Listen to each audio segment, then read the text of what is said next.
Hello,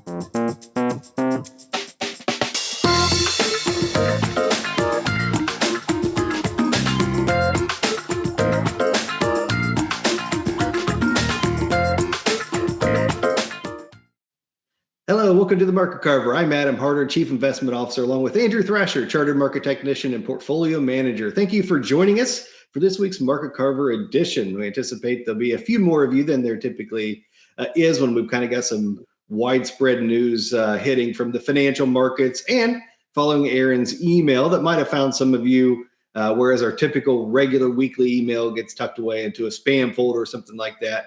We just hope to maybe flag you that, hey, this hits your inbox each and every Thursday morning at 11 a.m. And hopefully this one's a little extra special because after watching it, you can turn us off and go watch some basketball, things that really matter and a little bit more fun in life. That's what we're looking forward to. I know Andrew's the same, love the sporting event and think it's the finest of the whole world.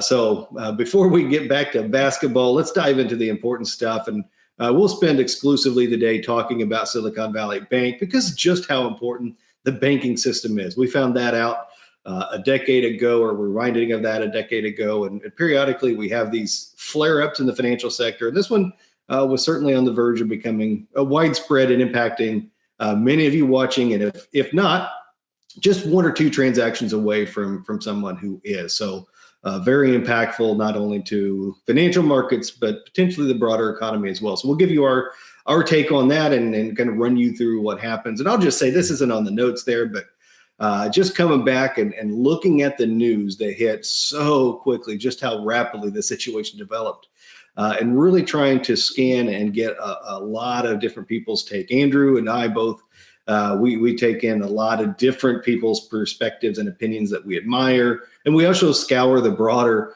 view, whether it's on Twitter and other resources. And I got to tell you, there is a lot of bad takes out there. A lot of people who are probably rapidly Googling to figure out terms that they had never heard before. And that's all fine and well. But I just say that to say thank you for kind of putting your trust. I know several of you expect us to be your filter. So I'll say I was happy to filter through a lot of the bad stuff and incorrect information, kind of give you at least what we believe to be an accurate assessment. So our takedown of events, we're going to talk about Silicon Valley specifically, what rising interest rates meant and how they got into that space. And then really interesting point or key point, how Silicon Valley was a niche and unique type of bank. And then again, when we'll look at how bank accounts and different banks are exposed to insured versus uninsured deposits, a key aspect of this scenario. So Andrew, I will turn it over to you. Andrew headed this up on Monday and did just a fantastic job running us completely through a thorough understanding of Silicon Valley Bank. So if you wouldn't mind kind of hitting the highlights and covering for this media as well, I'd appreciate it. Yeah, thanks, Adam. So took my technical analyst hat off this weekend and put back on my banking analyst hat. And hopefully we can get back to looking at charts next week. But as Adam said, this was an important topic. We did a deep dive into it on Monday with our allocation team and felt it was important enough to kind of dedicate the whole Market Carver to. So we're just going to spend a little bit of time trying to keep it pretty broad, give you the most important parts of what happens. And then at the end, Adam, like he said, is going to kind of cover the key takeaways, and then going forward, what we think is important going into the future. So the first thing we want to talk about, maybe Silicon Valley Bank's not a household name. It's not a Bank of America, JP Morgan, at least for a lot of those in Indiana. But it was a fairly large bank that did go under. It was the 17th largest bank, in fact. What made them unique was that they really serviced a specific type of customer or different companies. In fact, they really focused on technology, being in Silicon Valley, kind of the headquarters area for a lot of tech startups, Google, Facebook, things like that.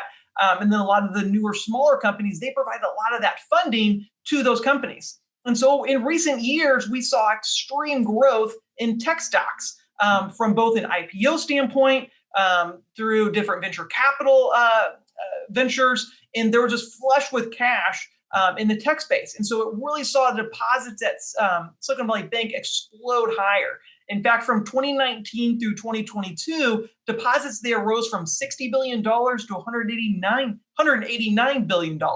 Just really saw a lot of growth. And so again, their client base was pretty much early stage startup companies were about 30% of who their clients were. General tech companies were 21%. So it wasn't your typical bank that maybe you're most familiar with. This really was a niche bank that really focused on the tech space, which for many years was great as that tech sector did so well. And then, as many of you maybe remember, last year technology stocks and those companies really started to struggle. And part of it was as we saw interest rates start to go higher. So with the increase in deposits, again, going from 60 billion all the way up to 189 billion, Silicon Valley Bank began to increase their security portfolio. So they actually increased their security portfolio where they were owning treasuries, mortgage-backed bonds, things like that by 700%, actually buying $88 billion of mortgage bonds and treasury debt, trying to find a home for all those deposits, in addition to making obviously loans to different companies and individuals. But a big chunk of it was going into these different types of securities. And so what these securities are held in what's called hold to maturity. So think if you're going to buy a 20-year bond or 20-year mortgage-backed security, and they're going to hold that the entire time, regardless of kind of what the price does during those 20 years. So they didn't have to what's called mark to market the security, meaning if it dropped 10%, they'd have to write down their position. They basically just said, no, we're going to hold it till maturity and collect the coupons as they come. And then when the bond matures, then they'll likely roll it to something else. And so the way that those assets can sit on the balance sheet, they're considered very safe assets. And they are, since again, they're being held to maturity, and that's fine and great unless you have to sell them. And that's where kind of the crook of the situation came for Silicon Valley Bank. In fact, they were, like I said, they were the 17th largest bank, but they actually had the second highest percent of their security portfolio of losses were in these held to maturity, just showing kind of the risk that they were taking on. They were holding a significant amount of losses within their security portfolio.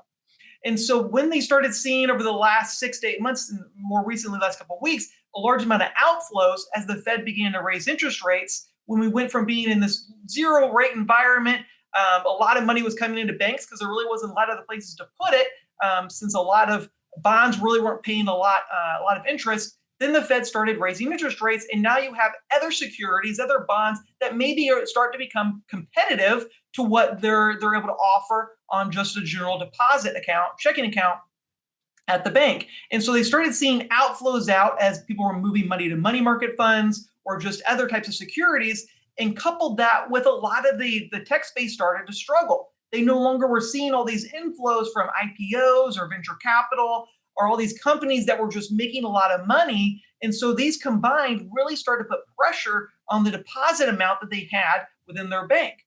And so then we fast forward to most recently, last week, Moody's, one of the rating agencies, came to Silicon Valley Bank and said, hey, we're going to actually issue a downgrade. We're not happy with the amount of losses you have on your books. We see the outflows, and we're gonna downgrade your bank. And so what the bank then said is, okay, well, we're gonna sell $21 billion worth of our portfolio. We're gonna take those losses, and then we're also going to issue about $2 billion of equity and convertible stock offering to help kind of alleviate some of the pressure on their balance sheet and hopefully try to prevent this big rating downgrade.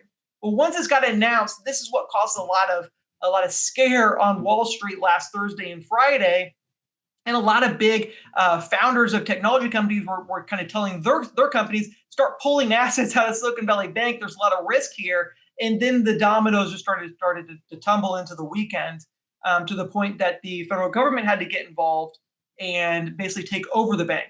And so a lot of the deposits, another unique aspect of Silicon Valley Bank is actually a lot of their deposits were above $250,000, being the FDIC limit. In fact, you can see here on the chart that 2.7% as of last quarter, 2.7% of their accounts were below. It says above. That were actually below that threshold. Compare that to a Bank of America, where they actually had 30% of their accounts were below this threshold. Most banks, banking accounts were within that 250,000. Silicon Valley Bank actually had a lot of much larger accounts. And so what the federal government then did over the weekend was created a new facility called the Bank Term Funding Program, basically offering a 1-year loan to all banks when they pledged their treasury and mortgage-backed security assets, and it was able to kind of backstop those deposits and provide additional support even for those accounts that were above 250,000. And so that was the kind of the main key takeaway, at least coming out of the weekend. The Fed was not going to allow the depositors, even those above that 250,000, to be kind of left stranded. The federal government did back up using the funds within the FDIC to help prop up and support and prevent some of these bank runs that people were concerned were going to happen, and really kind of were provided that support on Sunday. And then we came into the markets, and now kind of shift it back to Adam, who's going to discuss kind of what happened. He's kind of going to tell us what's important in our view going forward from not only banks, also the Fed and what have you. So turn it back to you, Adam. Sure. Thank you. And the takeaways and the way that we need to think about this was going to go one way or the other. There a lot of meetings in Washington over the weekend, and honestly, the way and the advice this would have went were dependent upon the steps that the Federal Reserve took. What's not in the takeaways here, but just this frame of reference and the good news. As Andrew unpacked it there, what he was really describing you was a liquidity problem, not a solvency problem.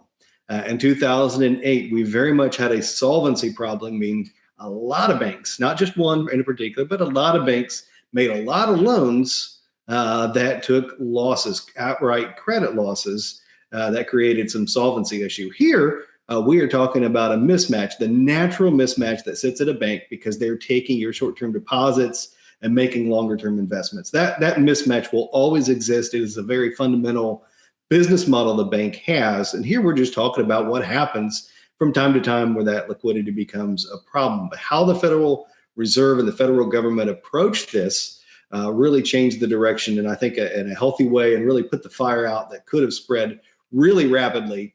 So here's the rundown. The Bank Term Funding Program. What we needed is one more acronym to keep track of, but this is what happens when we have an emergency and a panic. We have some sort of an act or program put into place. But this was a very important measure that allowed the banks to gain liquidity. Whether or not they had cash on hand, they were going to be able to post assets that they owned as collateral to the Federal Reserve and get cash. So just to simplify that, so Silicon Valley Bank, had this existed prior to last week, that bank would be alive and well, as they wouldn't have had to sell those bonds and take losses. They could have simply gone to the Federal Reserve and gotten that cash and given it to investors because they didn't have to worry about ultimately taking credit losses. Those were treasury bonds and mortgage bonds. Eventually, that money would come and make them whole. And the Federal Reserve, as we know, is an institution that's got an infinite timeline and has the ability to hold those for as long as they need to. So they had that bank funding program to keep banks liquid and afloat. And more importantly, depositors were protected, whether or not they met that FDIC insurance level. So this reminds me of 2007, 2008. Before that time frame, coming up through the industry, they had taught us that mortgage bonds had an implicit guarantee that if there were ever a crisis, it was believed the federal government would step in and guarantee those mortgage bonds, at least those issued by Freddie Mac and Fannie Mae. And what we found out was that it very much was explicitly made a guarantee, and what was always believed to be true was true. And the same thing can be said for depositors. Back in the financial crisis, deposits were made unlimited through FDIC insurance. And here, when we had another panic, the amounts above $250,000 at Silicon Valley Bank were protected, as well as those that were under the $250,000 limit. So that's not a nationwide program. Those were at the failing banks. I would say, just as an aside here, I think it's still prudent if you have your money more than the $250,000 and you have prudently divided that up into different banks. And I know there are several of you watching it who have done this. I still think that's a wise and prudent thing to do. You never know if there will be a run on a bank. We're human beings, and these things happen.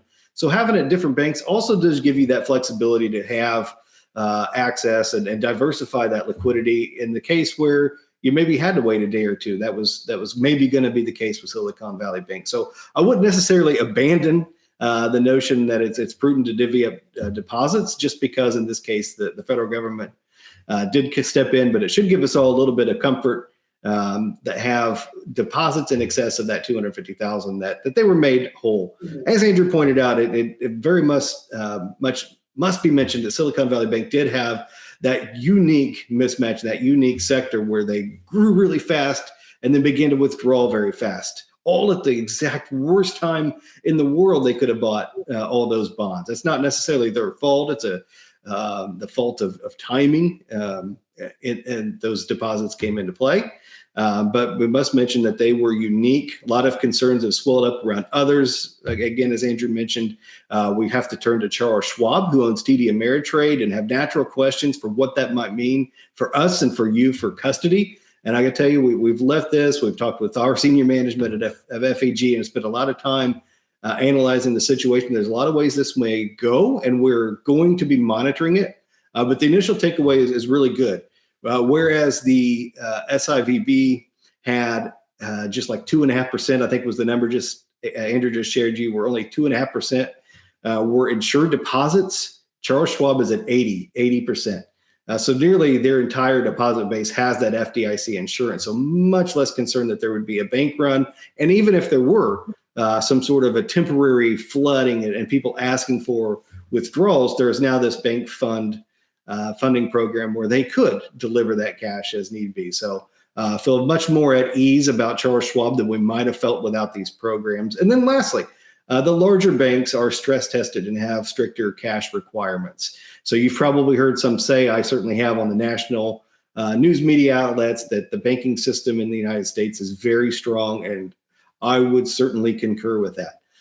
Whether or not all these stress tests and these regulations are good or great, I'm not here to debate that, but I can tell you the result is a very strong and sound banking system here in the United States, largely the result of the things that were put into place after 2008, and especially now with this extra liquidity provided by the Federal Reserve. So there's a lot more we could pack into this, but we've always intended the Market Carver to give this information to you in bite-sized bits. So that is our attempt to at least give you the takeaway. And we do encourage, if you have any of these concerns, we are so blessed to have you guys in your faith and trust. And many of you say, hey, you don't want to bother us with these questions, and we want to have our focus on the markets.